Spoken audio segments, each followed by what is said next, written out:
তোমাদেরকে আমার এক পাগলা কাস্টমারের কথা বলবো। আমি যখন বলছি এটা 100 টাকা করে কম, আমি জাস্ট একবার বলছি যে এটা 100 টাকা করে কম থাকবে 3 দিনের জন্য। সে এটার ফ্যান, মানে এটা ছাড়া সে কিছুই বুঝে না।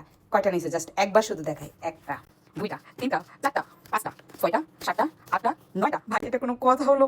এই 9টা দিয়ে কী করবে? এ কি বিজনেস করবে? না না না না, বিজনেস করবে না। এটা হলো তার ফ্যামিলির জন্য, তার বোন, ভাইয়ের বউ, তারপরে তার মা, সে নিজে এটাকে ইউজ করে। বলতে আপু আমি হয়তো বাগে একটা অথবা দুইটা পাবো, আর একটাও পাবো না, তো 100 টাকা করে কম দিছে, এটা কি আর আমি কি মিস করবো? তাহলে আমি 9টাতে 900 টাকা কম পাইছি। ভাই এরকম বুদ্ধি কি সবার আছে? আমি বিশ্বাস করে আমি নিজে অবাক হয়ে গেছি। সে 9টা নিয়েছে, তার সাথে ওইটা আর কি কি নিয়েছে? একটা, দুইটা, তিনটা, চারটা। এটা কোনো কথা?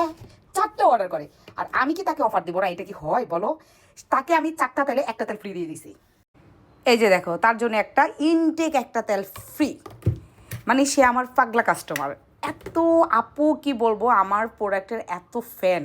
সে আমার প্রোডাক্ট ছাড়া কিছুই বোঝে না। যখন আমি অফার দিব, তার সে আমাকে বলবে আপু মন যায় আমার সবগুলো ডাবল ডাবল নিয়ে আসি, কিন্তু টাকা হয় না। এখন সবাই মিলে নিয়ে গেছে তেল 4টা, সাথে আবার একটা তেল ফ্রি, সাথে আবার অফার 100 টাকা কমে পাচ্ছে। 9টা নিছে। ভাই এটা কি মিস করা যায় বলো?